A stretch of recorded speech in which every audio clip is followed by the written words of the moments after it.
olímpicos o los mundiales de fútbol, si a algunos les gustan los deportes. También tenemos las de tipo apertura de un lugar, donde se leen unas palabras para dar autorización para que se pueda ingresar a un establecimiento. Están los discursos también de tipo de graduación, que son las palabras que alguien lee para representar a una promoción que se gradúa, ya sea en un colegio o en una universidad, lo que podríamos estar utilizando en esta clase en particular. Esto tendremos por ahora, pero en la próxima clase miraremos las estructuras de todos estos tipos de discursos en escenarios formales, miraremos los pasos en los que se lleva a cabo y podremos mirar también ejemplos si nos da el tiempo para ello. Por ahora, quedemos con esta intervención hasta acá. Y sí quiero reiterarles en que estén muy conscientes del otro, porque hay que buscar cooperar con él, busquen ayudarlo también. Es lo que debemos pretender todos como personas. Aunque siempre debe tenerse en cuenta primero a uno mismo, ustedes deben tenerse en cuenta ustedes mismos primero. Si ustedes no están bien ni tranquilos, no pueden ofrecer lo mismo a los demás cuando conversen con ellos. Por ahora, un abrazo y feliz martes, mis queridos muchachos y muchachas. Bueno, amigos oyentes, son las 9:17 de la mañana. Este era nuestro compañero, el profesor Juan Manuel.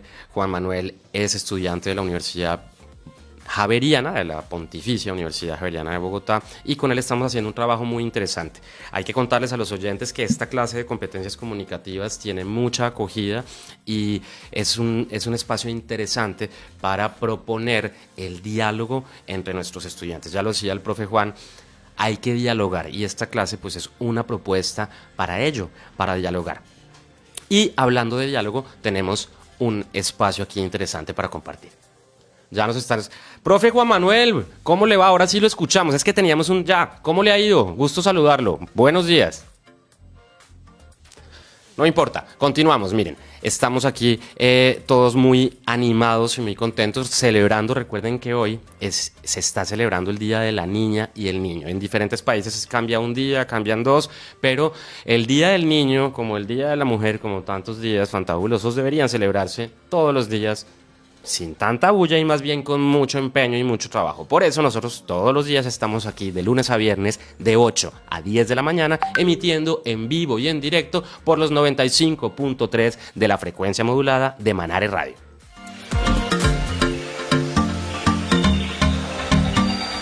Un día despertarás y descubrirás que no tienes más tiempo para hacer lo que soñabas. El momento es ahora.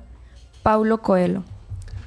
El momento es ahora. Este es el instante justo para que usted, amigo estudiante, compañero maestro, transforme su vida y sea protagonista de ella. También se encuentra con nosotros Iris. Iris, buenos días, ¿cómo estás? Un gusto saludarte. Muy buenos días a todos. Un gusto pues estar aquí en la clase de competencias comunicativas. Aprender a todas las cositas, tips sobre el habla y todo lo más importante que es la comunicación. Qué maravilla. No sé si el profe Juan ya nos escucha. Profe Juan, ¿estás ahí? Sí, profe Andrés. Hola Juan, hermano, ¿cómo te va? Qué gusto saludarte. Estamos muy contentos con la clase y queríamos reportarte que buena sintonía y mucha participación. ¿Qué tenemos para la siguiente clase el día viernes para que nuestros alumnos estén pendientes?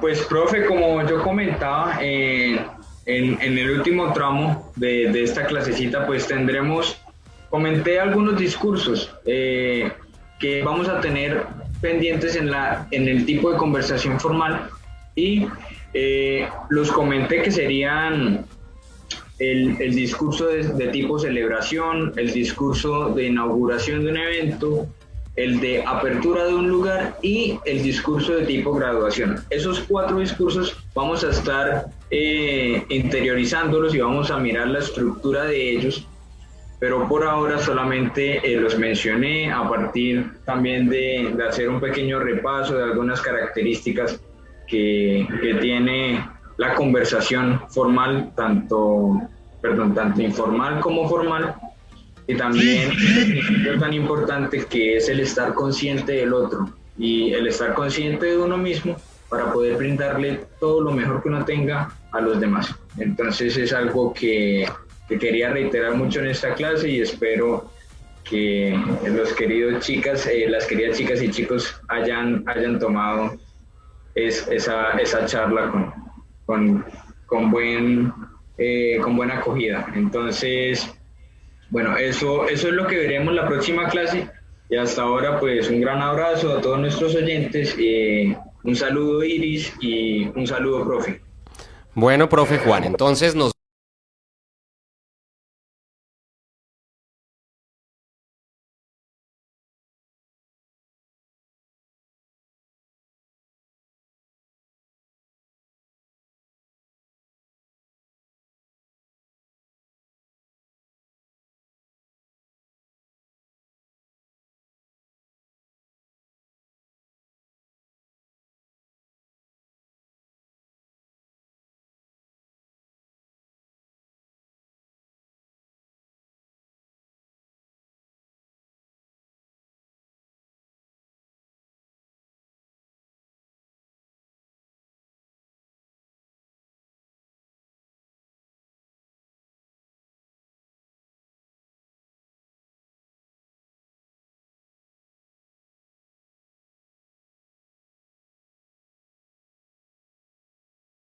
que no tuvieran que acudir a estas figuras y a su voluntad.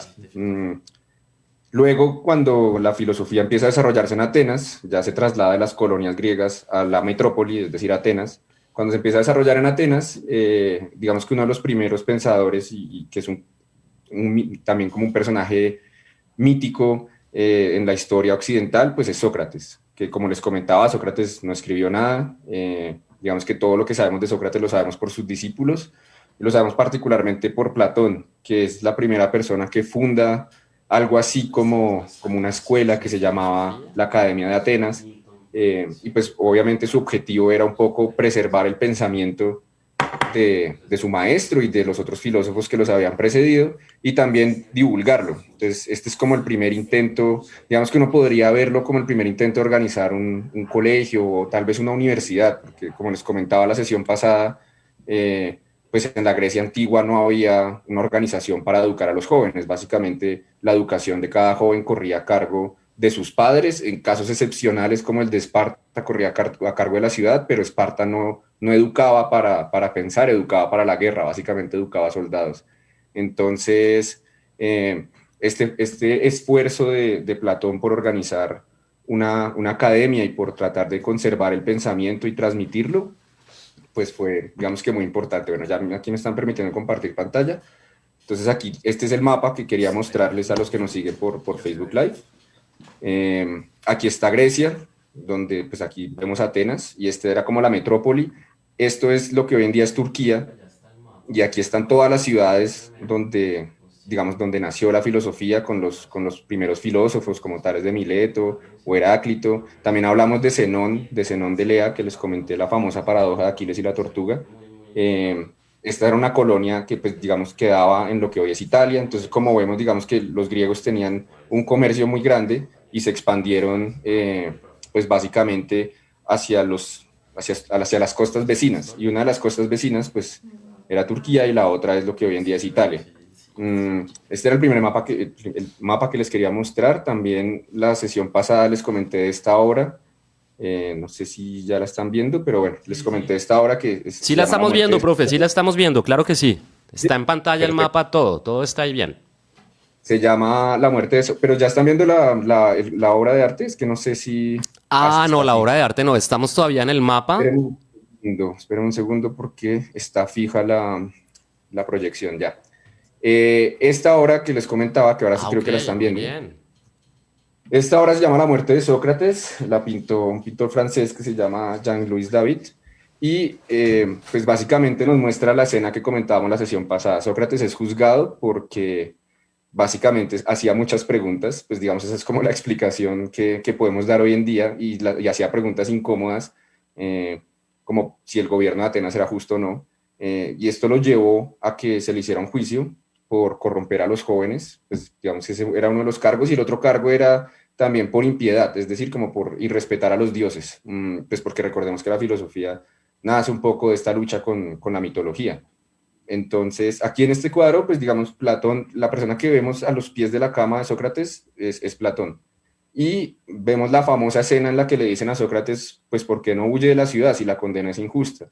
Y Sócrates, manteniéndose fiel a sus principios, uno de sus principios era que hay que obedecer la ley, manteniéndose fiel a sus principios, dice, no puedo escapar de la ciudad, no puedo irme de la ciudad y desobedecer sus leyes, siendo que tengo un pacto con ella, y me ha dado todo lo que soy. Entonces debo obedecer a la condena, si sea injusta, y pues es la famosa escena donde toma la cicuta, ¿no? Que es el veneno que usa para suicidarse. Entonces, esta era otra cosa que había hablado la vez pasada, y quería como mostrarles la obra de arte para las personas que nos siguen en Facebook Live. Y ahora sí, después de esta pequeña recapitulación de dónde íbamos, entonces voy a pasar al tema que tengo preparado para hoy. Hoy quiero hablarles un poco de cómo cambia, digamos, de que, por qué Platón es tan importante en la filosofía. Y para eso, creo que tenemos que hacer un pequeño paso por algo que no hemos mencionado, pero que está a la base también de todo esto, y es la Ilíada. ¿Cómo sabemos, digamos, cómo conocemos el pensamiento de los griegos más allá de lo que nos llegó de los filósofos? Porque como les comentaba, digamos,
de vida, se llamaban los rapsodas.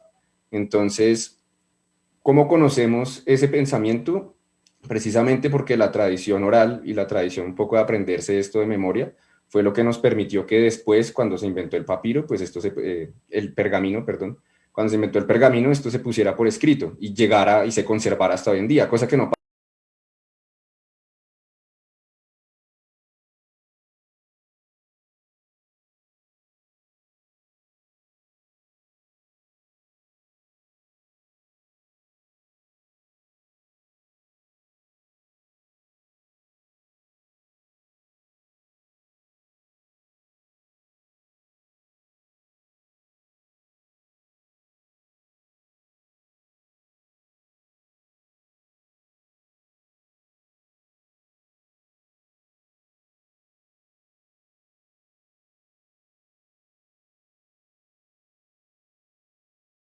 antes de que la filosofía echara a andar. Y una de las primeras cosas que uno se da cuenta cuando ve estos poemas es que se trata de un pensamiento aristocrático. ¿Esto qué quiere decir? Que se trata del pensamiento de las personas que ostentan el poder, de las personas que son de un linaje particular. Entonces aquí, para que se hagan una idea de qué es la aristocracia, si no, digamos, si esa palabra no les suena o no les dice mucho, la aristocracia es básicamente algo así como una especie de monarquía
digamos, esa palabra que hoy tenemos muy asociada como a la ética y a esa pregunta por el buen vivir, las virtudes para ellos eran simplemente afirmar su voluntad como gobernantes. Y para eso, digamos que la moral que ellos tenían era una moral muy de competencia. Entonces, pues si yo soy un aristócrata y lo que quiero hacer es afirmar mi voluntad y mostrarme mejor que los demás, que es básicamente un poco el origen etimológico de la palabra, ¿sí? Los mejores, porque arete viene de virtud, entonces arete, la palabra griega para virtud es arete, y pues vemos que en aristocrático está esa idea del arete de la virtud.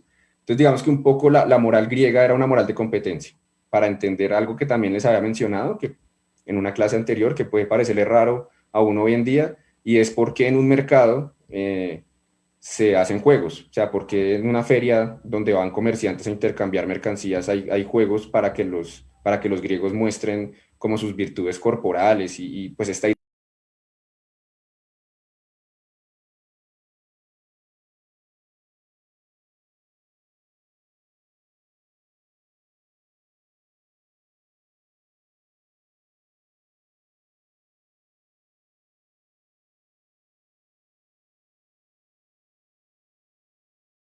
idea es la guerra de Troya, básicamente, que surge porque París de Troya se roba a la esposa de Menelao y Menelao es hermano de Agamenón, un rey muy importante en Grecia.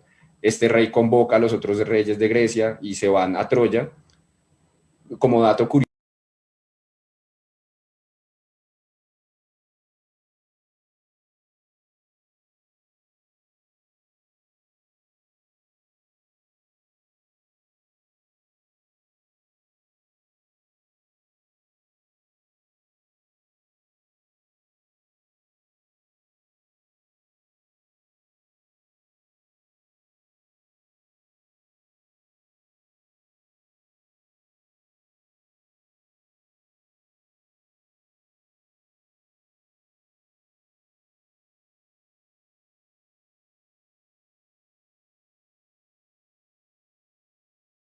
entonces digamos que la guerra de Troya es un hecho histórico. Obviamente lo que sucede en la Ilíada pues está muy mezclado con la mitología porque los dioses intervienen a cada rato. Digamos, el hecho de que los griegos se hayan demorado 10 años en tomar Troya pues es parte de la voluntad de los dioses. El hecho de que Odiseo, que es uno de los personajes más famosos de la literatura, se haya demorado 10 años más en volver a Ítaca, es decir, duró 20 años por fuera de su casa, también es parte de la voluntad de los dioses.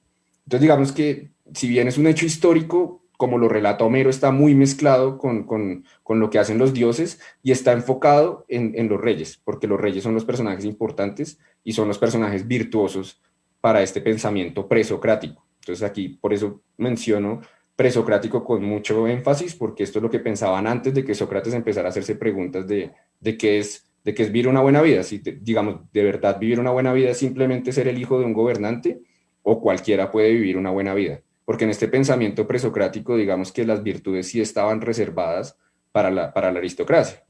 Entonces, digamos que un prerequisito para poder ser virtuoso en los griegos era tener el linaje, tener el pedigrí, podría decirse en términos contemporáneos, descender de una persona que en el pasado haya sido un héroe de guerra o un rey, ¿sí?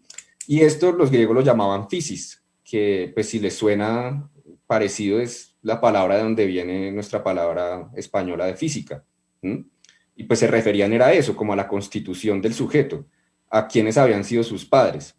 Entonces digamos que lo que intenta hacer Platón, y que fue en algo que nos quedamos la vez pasada cuando les conté que Platón, uno de los libros más importantes es La República, en el cual hay muchas ideas digamos que comprenden todo lo que Platón pensaba. Obviamente Platón tiene una obra extensa, son más o menos 11 tomos sus obras completas, pero La República es un muy buen ejemplo de todo lo que él pensaba. En otras obras se dedica a cosas particulares, aquí aborda muchos temas. Entonces digamos que en La República Platón trata un poco de pelear contra esa idea de que solo los que tienen ciertas características físicas pueden ser virtuosos, ¿sí? Y digamos que aquí surge entonces la pregunta por la justicia y la ley. Para los presocráticos, digamos, para los guerreros presocráticos, la pregunta por la justicia pues no era importante y la ley simplemente era su voluntad, ¿sí? Entonces Platón se empieza a preguntar y a decir como no, pero espere, la ley no puede ser la voluntad de lo que alguien quiera, la ley tiene que ser otra cosa. Y él trata entonces un poco en este libro de la República de identificar la ley con el pensamiento, con un pensamiento racional y con la verdad, ¿sí? No puede, digamos que estas preocupaciones están encadenadas, ya no puede ser simplemente el decir del gobernante o lo que el gobernante quiera, sino que tiene que estar fundamentada en algo. Y para Platón ese algo pues es la verdad. Ya más adelante miraremos un poco en qué consiste la verdad para Platón, porque eso, digamos, es otra pregunta bien compleja y es decirse, bueno, ¿y qué significa que algo sea verdadero? ¿Sí? Entonces, como les comentaba, digamos que la moral de los griegos era una moral de competencia. Digamos que la palabra que se inventaron para describirla es moral agonal, en la que las personas compiten. Y digamos que las dos máximas formas en las que uno podía mostrar su valor eran o en el discurso político o en la guerra, ¿sí? Digamos que o en actitudes físicas o en actitudes un poco ya de convencimiento hacia los otros. Y por eso no es casual que si uno revisa la Ilíada, digamos el mayor héroe de la Ilíada es Aquiles, que es el mejor guerrero de entre los griegos. Eh, y Aquiles, de hecho, pues para que entendamos un poco cómo pensaban los griegos y hasta dónde llegaba como no sé si llamarlo obsesión, pero sí su dedicación a esta idea de ser mejor que los demás. Cuando están por partir a la guerra de Troya, la madre de Aquiles, que es una semidiosa, le pregunta, no le pregunta, le dice como yo ya vi el futuro porque soy semidiosa y yo sé que usted va a morir en Troya. Usted tiene dos opciones, o se queda acá y gobierna y muere de viejo y lo recordarán probablemente 2 o 3 generaciones después de usted eh, y ya nadie más se va a acordar de usted, o va a Troya donde morirá pero alcanzará la gloria eterna. Pues la decisión para una persona que se crió en una moral en la que básicamente la idea es competir con los demás y mostrarse como el mejor, obviamente fue ir a Troya y alcanzar la gloria eterna. Y digamos que un poco lo logró, ¿no? Porque hoy en día